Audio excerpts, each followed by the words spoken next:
형사님께서 오늘 사건으로 우리 용감한 형사들 나오기까지 정말 많은 고민을 하셨다고 해요. 이 사건의 피해자들을 생각하면 지금까지도 마음이 상당히 무겁다고 합니다. 그런데 범인은 반드시 잡힌다. 다만 시간과의 싸움이 걸릴 뿐이다라는 걸 범인들에게 좀 제대로 알려주고 싶어서 오랜 고민 끝에 나오셨다고 합니다. 2006년 5월 20일 새벽 3시경에 119 대원으로부터 다급한 연락을 받습니다. 여기 소방인데요. 화재를 진압하고 났더니 시신이 한 구 나왔습니다. 그런데 살인사건인 것 같습니다. 급히 출동 바랍니다. 자, 일단 시신이 발견된 현장부터가 아주 수상합니다. 응? 보이세요? 아. 어딘지 아시겠어요? 네. 이 안쪽에. 아, 저는 화재라 집이나 뭐 다른 그냥 건물 건물이나 안. 그런 건 줄 알았는데 여기 담벼락 아래 그 뭐 그런 데 같은데요. 어? 아, 역. 이 금정역으로부터 네. 약 300m 300m. 떨어진 저 장소에서 그 담벼락 사이에서 이제 발견이 된 거죠. 근데 저기 이렇게 보면은 뭐 여기고 쇼핑센터도 있고 아파트 단지도 있고 빌라촌도 있고. 그러게.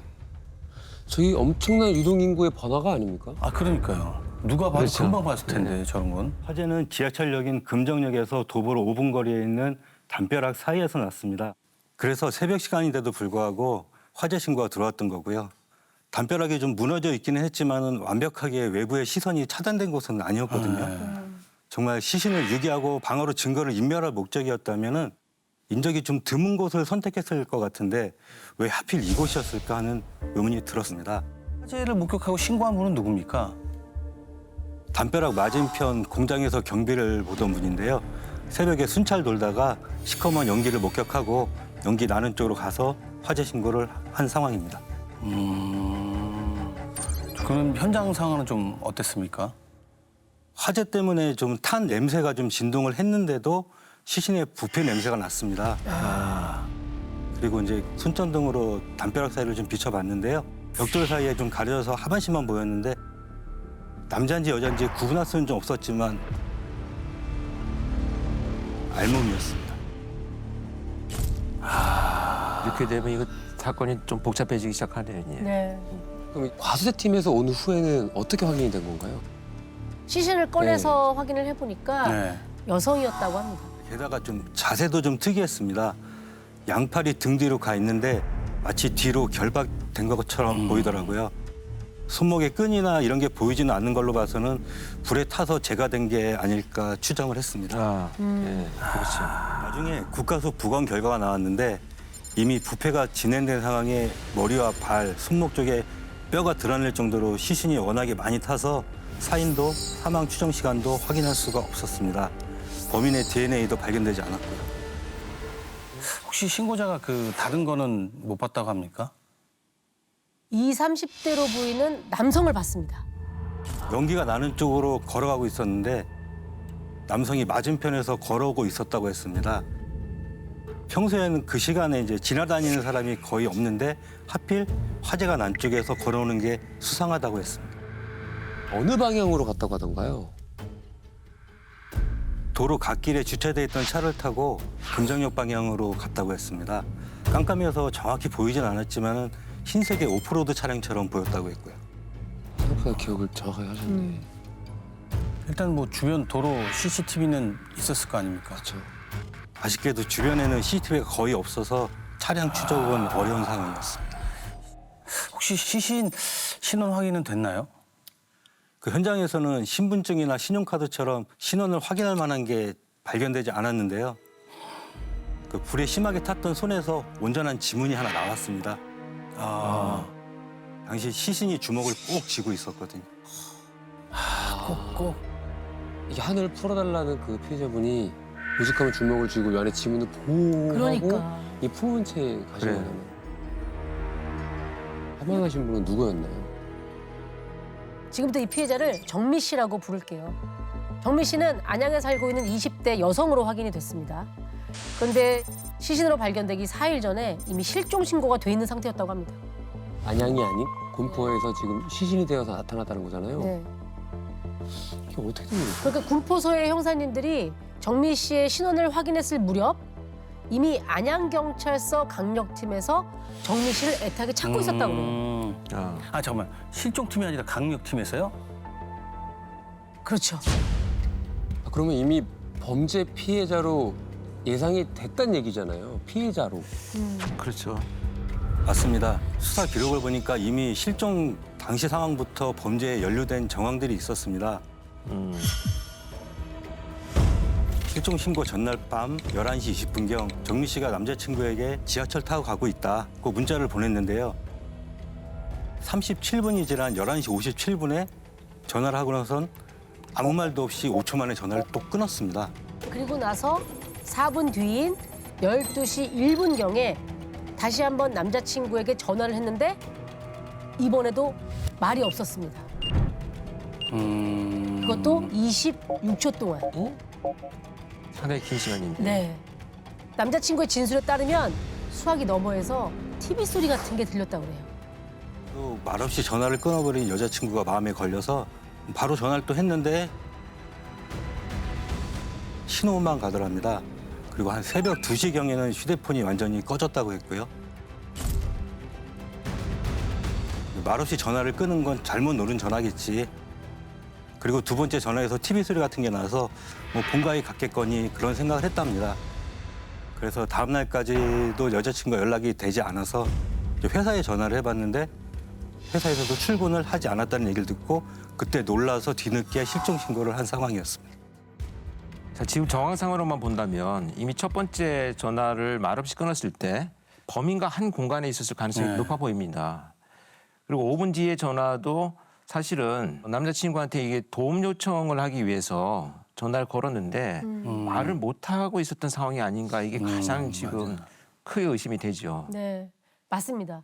실종 신고가 접수된 후에 정미 씨의 통화 기록을 살펴봤는데요. 남자친구에게 전화를 하고는 아무 말도 없이 끊었던 이 두 번의 전화 사이에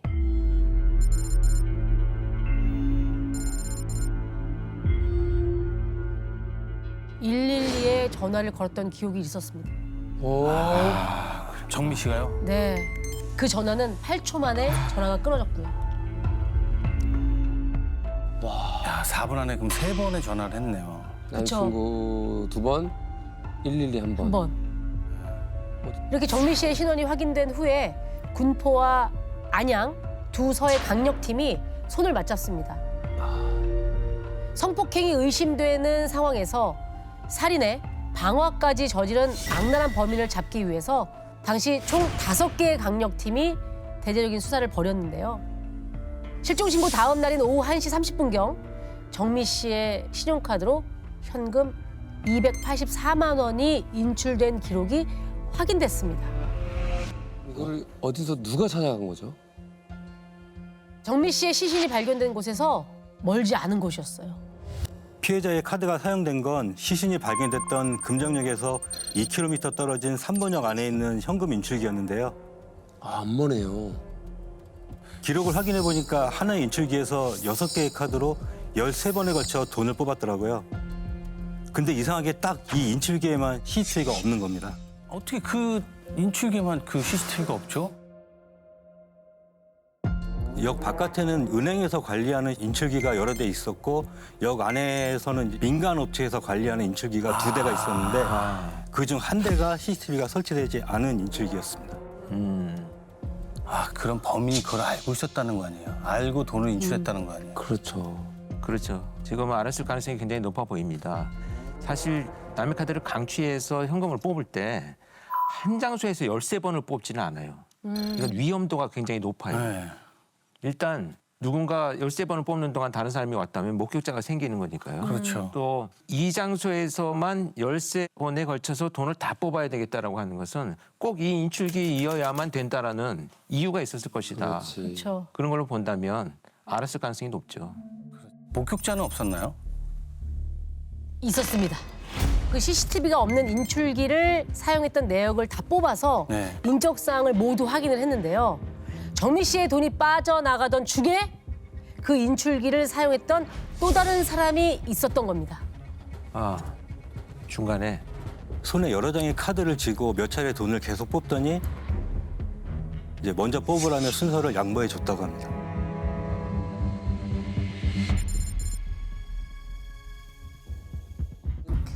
어떻게 생겼다고 하던가요? 20대 중반으로 보였고요. 흰색 셔츠를 입고 있었는데 키는 한 170cm 정도의 살집이 좀 있는 편이었고 눈매가 날카로웠다고 했습니다. 화재 현장 신고자가 본 거랑 혹시 약간 비슷한 느낌은 있어요, 나이대가. 나이대가. 네. 바로 현금 인출기 관리업체를 찾아갔었습니다. 그 3번역 안에 있는 인출기에 CCTV를 설치해달라고 가서 요청을 했습니다. 혹시라도 피해자의 카드를 또 한 번 더 쓴다면 범인이 반드시 이 인출기를 다시 찾아올 것 같더라고요. 또 올 것이다. 또 이걸 쓸 수도 있다. 올 수도 있다. 예. 한편 정미 씨의 마지막 행적을 추적하던 팀에서 아주 이상한 용의자를 찾아냅니다. 그 실종 당일 밤 11시 40분경에 정민 씨가 남자친구 집 근처 지하철에서 나오는 모습이 CCTV에 포착됐습니다. 그래서 정민 씨 사진을 들고 그 같은 시간에 역에서부터 집으로 가는 방향까지 문이 열려있는 가게들을 모두 탐문했는데 어떤 가게에서 정민 씨 사진을 보더니 정민 씨와 관련된 그날 일을 또렷하게 기억하고 있었습니다. 같이 일하던 직원이 갑자기 차 키를 들고 나가면서 잘하면 저 여자랑 하룻밤 보낼 수 있겠는데? 하면서 나가더랍니다. 뭔 소린가 싶어 밖을 내다봤더니 그 사진 속 여자가 술에 취했는지 비틀거리면서 걸어가고 있었다고 했고요. 정신 나간 소리죠. 그 직원도 그럼 20대였나요? 그렇습니다. 20대 후반이었습니다. 수사팀이 갔던 날 출근까지 하지 않았다고 합니다. 출근을 안 했다고요? 네. 이거 의심스러운데요, 굉장히 상황이? 그렇죠. 출근 안 하면 의심스럽죠. 네. 그래서 급히 수배해서 경찰서로 데리고 왔는데요. 그날 밤 뭘 했는지 물어봤죠. 뭐라고 해요? 여자를 쫓아온 건 맞지만 가보니 여자가 감쪽같이 사라졌답니다. 피해자 가까이 가려면은 유턴을 해야 되는데 유턴하고 돌아가 보니까 없더랍니다. 저희도 이상해서 그 남성의 휴대전화, 기지국을 다 확인해 봤는데요. 현금이 인출된 3번역, 시신이 발견된 금정역에 날짜와 시간을 다 맞춰봤는데 일치하는 기록은 없었습니다. 그러면 아니란 얘기인데. 사실은 그 굉장히 짧은 시간이잖아요. 유턴을 하는 시간이. 네. 다른 차가 납치를 했다면 뭐 불가능한 일은 아니에요. 그렇게 짧은 시간에? 근데 순간적으로 갑자기 따라가서 납치를 해야 되겠다. 이렇게 결정하고 범행을 저지르는 경우는 사실 많지는 않거든요. 아마도 일정 시간 동안 이미 피해자를 미행해서 따라오고 있지 않았는가 하는 생각이 들어요. 이미 한동안 지켜보고 있었다. 네. 그 차로 납치됐다면 그 경비 아저씨가 그 남성이 차를 타고 그 떠나는 거 봤다고 그랬잖아요. 흰색 SUV. 새벽에. 흰색. 흰색. 그 차는 못 봤다고 합니까? 흰색 RV 차량 한 대가 도로에 서 있긴 했다고 했습니다. 일단 흰색 차량이면은 진술이 맞아 들어가긴 하네요. 네. 그래서 당시 도로 CCTV로 정민 씨가 납치됐던 시간대에 지나가는 흰색 RV 차량의 모델을 모두 찾아서 군포와 안양 일대의 차량 소유자들을 모두 파악해 보기로 했었습니다. 자, 그렇게 수사를 확장해 나가던 중 예사롭지 않은 실종 사건이 하나 확인됩니다. 수사팀이 인지를 한 건 6월 12일이었고요. 6월 11일 20대 여대생의 실종 신고가 의왕에 있는 한 지구대로 접수가 됐는데요. 문제는 이 여대생이 마지막으로 사라진 곳이 바로 3번역 근처 버스 정류장이었던 겁니다. 그 의왕에서 실종 신고가 들어왔다. 그러면 그 학생이 의왕에서 살던 학생이었나요? 의왕에 사는 학생이 어쩌다 3분역에 사라졌죠? 실종 신고 전날 3번역 인근에 사는 친구 집에 놀러 왔다가 밤 11시 30분경 헤어졌는데 친구에게 자정 무렵에 여기 버스 정류장인데 버스가 안 온다. 문자를 보낸 후 집으로 돌아오지 않는 상황이었습니다. 어머니가 실종 신고를 직접 하셨고요. 저희 팀 팀장님이 신고가 접수된 관할은 아니지만 우리서 관할 안에서 사라졌으니 빨리 수사를 해보자고 하시더라고요. 그래서 그 여대생의 통화 내역을 조회해봤는데 실종 3일 후에 전화가 켜졌다가 다시 꺼진 게 확인이 되는 겁니다. 위치는 금정역과 3번역 사이였고요. 이 수사팀도 최악의 경우를 생각하지 않을 수 없었습니다. 그래서 여대생을 수색하는 팀을 따로 짜서 탐문을 시작했는데요. 실종 신고 2주 후 뜻밖의 목격자가 등장합니다. 목격자요? 저희가 그 여대생의 사진을 들고 평소 그 자주 가던 곳을 찾아다녔습니다. 그러던 중에 한 술집 종업원이 얼마 전에 그 여대생을 봤다는 겁니다. 그날 축구 중계가 있어서 손님이 많이 왔다면서 6월 24일 날짜까지 기억을 하고 있었고요. 단골 손님이라 기억을 한다면서 같이 온 친구도 있다고 했습니다. 근데 6월 24일이면 14일 동안 가족들한테 왜 연락을 안 했다는 얘기죠? 술집 종업원이 약간 착각한 거 아닌가요? 그러니까요. 마침 가게 내에 CCTV가 있더라고요. 화질이 굉장히 안 좋은 데다가 그 여대생으로 추정되는 사람이 모자를 쓰고 있어서 얼굴이 정확히 보이지는 않았습니다. 그래서 가족들하고 친구들한테 보여줬는데 모자 아래로 보이는 턱과 입술 모양, 머리를 쓸어 올리는 모습이 닮았다고 하는 겁니다. 여대생이 맞는 것 같은데. 네. 어머니가 이 얘기를 듣고 그 가게 직원을 찾아가서 딸이 다시 오면 꼭 연락을 해달라고 신신당부를 하셨더라고요. 저희한테도 따로 또 연락을 주셨고요. 그렇죠. 아유, 얼마나 애를 태우셨을까. 자, 이렇게 수사팀은 다시 전력을 모아서 첫 번째 피해자 정미 씨 사건에 주력하게 됩니다. 네. 그런데 7월 3일 경기청 강력계에 전화 한 통이 걸려옵니다. 그때 팀장님이 전화를 받으셨는데 표정이 점점 굳어지시더니 전화 끊고 저한테 지금 바로 그 여대생의 치과 기록을 찾아오라고 하시더라고요. 의왕의 한 도로 옆 풀숲에서 알몸에 여성 시신이 한 구 발견됐는데 양 손과 양발이 결박돼 있고 얼굴에 테이프가 감겨 있는 게 아무래도 이상하다면 군포에서도 현장에 한번 나와보는 게 어떻겠냐고는 전화였습니다. 팀장님은 그 얘기를 듣는 순간 느낌이 쎄하셨던 거고요.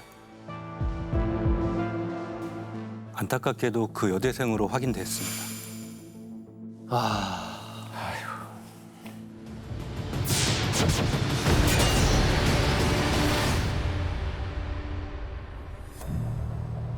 자, 그런데 더 절망적인 상황이 펼쳐지는데요.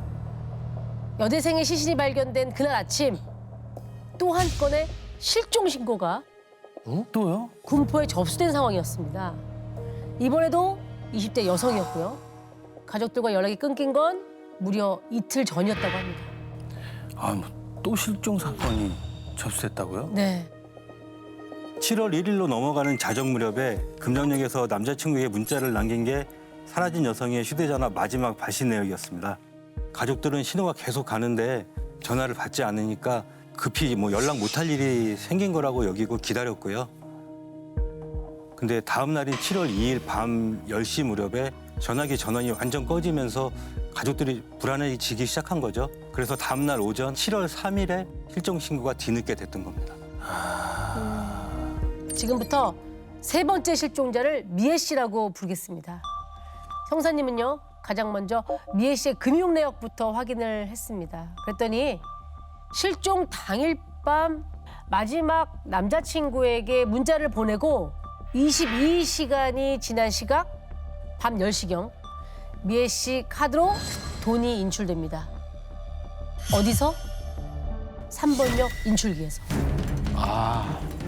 CCTV가 없는 그 인출기. 근데 여기에서만 또 뽑았다는 건 이 사람은 100% 여기 CCTV가 없는 인출기라는 걸 좀 알고 있는 거네요. 그렇죠. 자, 그런데 형사님이 어떻게 얘기하셨죠? 업체에? 달아달라고 CCTV 했잖아요. 달아달라고 그랬잖아요. 3번역 안에 있는 인출기에 CCTV를 설치해달라고 가서 요청을 했습니다. 그리고 바로 달았을까? 달았더라고요. 네. 20대로 보이는 남자 얼굴이 선명하게 찍혀 있었습니다. 그 목격자들에게 그 캡처한 사진을 보여줬더니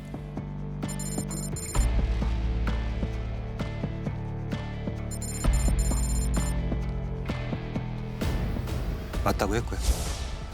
자, 수사팀은 금정역과 3번역 인근의 주민센터를 모두 찾아갑니다. 그리고 그 지역에 살고 있는 20, 30대 남성의 주민등록 등본을 확보해서 사진을 하나하나 대조해 보기로 합니다. 와. 그런데 네. 예상 외로 범인이 금방 특정됩니다. 응? 그것도 한 번에. 한 번에? 한 선배님이 주민센터를 나오다가 거기에 근무하는 공익요원에게 용의자 사진을 보여줬다고 합니다. 혹시 아냐면서요. 그랬더니 그 공익요원이 고등학교 동창이라고 했다고 하더라고요. 20대 중반이면 나이대가 비슷하니까 혹시나 하고 던진 건데 딱 맞았던 겁니다. 대체 누굽니까 이 동창이라는 게? 자, 지금부터 용의자를 오 씨라고 부르겠습니다. 오 씨는 대학에서 컴퓨터 관련 전공을 마치고 IT 계열 회사에서 영업사원으로 일한다고 했고요. 아주 평범한 친구라고 했습니다. 형사님들이 전과 기록도 조회를 해봤는데 경범죄 말고는 아주 깨끗했고요. 근데 정말 말짱하게 정말 일반 회사를 다니고 있다면 일단 그 회사로 가봐야겠네요. 그래서 검거팀이 급하게 오 씨의 직장으로 갔는데 외근 중이었다고 해요. 형사님들이 들이닥치자 회사 사람들은 상당히 어리둥절했고요. 조용조용하고 나긋한 성격에 여자친구도 있는 사람이 절대 그럴 리가 없다면서 잘못 찾아왔다고 했답니다. 집 앞에서 대기를 했죠. 밤 12시쯤 되니까 하얀색 RV 차량이 주차장으로 들어오는데 거기서 오 씨가 딱 내리는 겁니다. 그래서 바로 미란다 원칙 고지하고 수갑을 채웠는데 자기한테 왜 그러냐면서 찢어진 눈을 동그랗게 뜨는 겁니다. 찢어진 눈? 네. 그리고 흰색 RV 차량에서 내렸다. 와. 흰색 RV. 근데 아무것도 모른 척 했다고요? 그렇죠. 근데 그때 한 형사님이 차량 내부를 이렇게 슬쩍 봤는데요. 조수석 시트에 혈흔이 그리고 금목걸이, 팔찌, 피해 여성들의 것으로 추정이 되는 물건들이 보이더랍니다. 그래서 오 씨한테 이거 뭐냐 물었는데 최근에 누가 자기 차를 몰래 쓰는 것 같다고 하는 겁니다. 밤에 주차해 놓은 차가 다음날 아침에 엉뚱한 데 세워져 있고 그래서 차를 못 찾을 때도 많았다면서요. 그런 일 있을 때마다 못 보던 물건들이 하나씩 차에 생겼다고 했습니다. 뭔 소리야. 야, 참 신박한 놈이네. 말도 안 되는 소리하고 앉아있어. 심지어 뭐가 생긴다고요? 뭐가? 뭐 없어지는 게 아니라? 물건이 생겼다는 게 너무 웃기지 않아요? 물건이 생겼대요. 난 거기서 뻑이 갔다. 물건이 생겼다는 게. 말도 안 돼. 야, 이런 형사님들을 뭘 보고 이런 얘기를 그러게요. 한다는 거야. 이게 말이 안 되는 되냐고. 소리하고 앉았어. 네. 그럼 남의 카드로 돈은 어떻게 찾았냐고 했더니 카드에 비밀번호가 희미하게 적혀 있었다고 했습니다. 야, 참 다양하다, 다양해. 저희가 트렁크에서 두 번째 그 피해자 시신에 감기했던 거가 똑같은 박스 테이프와 노건을 찾았고 네. 운전석 서랍에서도 과도를 찾았습니다. 그래서 바로 현장에서 체포해 왔죠. 오 씨는 범행을 인정하냐라는 말에 첫 마디가 상당히 놀랍습니다. 저도 꿈이 경찰입니다. 제가 왜 그런 짓을 하겠습니까? 참 기가 막혀서 말이 안 나오네. 저. 일단 지금 미애 씨 이게 지금 생사가 지금 중요하잖아요. 그렇죠. 세 번째 실종자. 그러니까요, 지금 생존이. 죽였다고 했습니다. 의왕의 인적드문 산길에 차 세우고 풀숲에 던져서 버렸다고 해서 저희가 시신을 수습해 왔습니다. 야, 이 새끼. 야, 오랜 신문 끝에 범행 동기에 대해서 털어놓았는데요. 네. 진짜 놀라지 마세요. 모든 건 희열 때문이었다고 했습니다. 희열? 사람을 죽일 때 죽이고 희열을 느꼈다고요? 짜릿한 기쁨. 그때 제가 신문을 하고 있었는데 네. 이렇게 말을 이어갔습니다. 제가 지금 안 잡혔으면 한 달에 한두 명은 더 죽였을 것 같다고. 이 오 씨의 진짜 정체는 그 누구도 몰랐을 겁니다. 뭐 정체가 따로 있어요? 집에서 압수수색한 컴퓨터에서 네. 그동안 오 씨가 혼자 즐겨봤던 불법 동영상들이 수두룩하게 나오는데요. 아이고 참. 피해자들이 시신으로 발견됐을 당시 결박되었던 모습과 똑같았다고 합니다.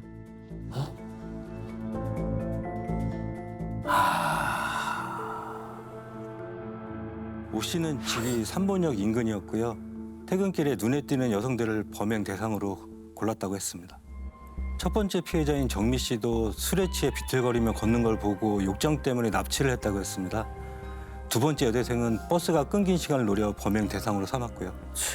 또 세 번째 여성은 돈이 많아 보여서 카드 대금을 갚으려고 납치했다고 했는데 결국엔 다 그 불법 동영상에 나오는 여성과 똑같은 자세로 결박 후 살해했습니다. 첫 번째에서 세 번째로 갈수록 결박은 더 잔인한 형태로 진화됐고요.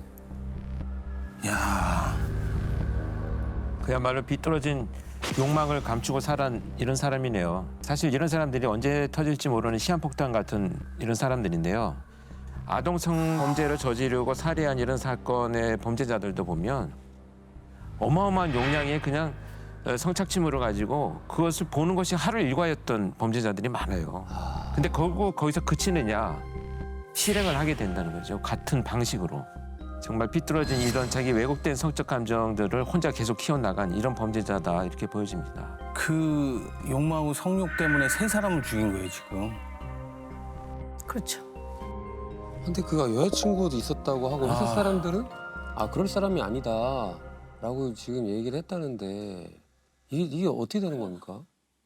여자친구는 완전히 속고 있었던 거죠. 오 씨를 자상하고 배려심이 많은 따뜻한 남자다. 이렇게 얘기를 했습니다. 그래서 오 씨의 범행이 모두 밝혀진 이후에도 현실을 받아들이지 못했어요. 그런데 오 씨가 이제 이 여자친구한테 선물로 준 명품 가방이 세 번째 피해자의 가방이었다는 거를 확인하고 죽인 사람의 아유, 자기가 씨. 죽인 사람의 가방을 정말. 여자친구한테 갖다 줬다고요? 네. 그 사실을 접하고 나서 비로소 네. 아주 큰 충격을 받았다고 합니다. 이건 정말 그 살인의 추억이네요. 이거는 아. 단순히 선물의 의미가 아니에요. 자기가 범죄를 저지를 때 느꼈던 감정을 여자친구한테 선물을 해서 보면서 계속 반추하는 살인의 추억이에요. 이런 게 정말 전형적인 가학적 성적 각성을 가진 연쇄살인범의 유형에 속하는 범죄자예요. 피해자의 카드에서 인출한 돈으로 자신의 카드 대금과 차 할부금 갚고 결혼 앞둔 여자친구에게 용돈을 주기도 했습니다. 결혼까지 앞뒀어. 오 씨 차량에서 DSLR이 발견되었는데 두 번째 피해자 것으로 확인이 됐습니다. 근데 그 카메라로 회사 동료들과 사진도 찍고 본인 셀카도 열심히 찍었더라고요. 끔찍한 연쇄 살인마가 자신이 저지른 현장으로 갔습니다. 현장 검증인가요? 네. 이게 정말 전형적인 연쇄살인범 체포네. 인간이 이거 와. 흰색 RV.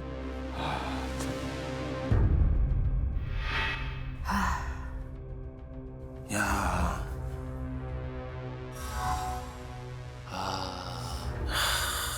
진짜 잔인한 놈이다.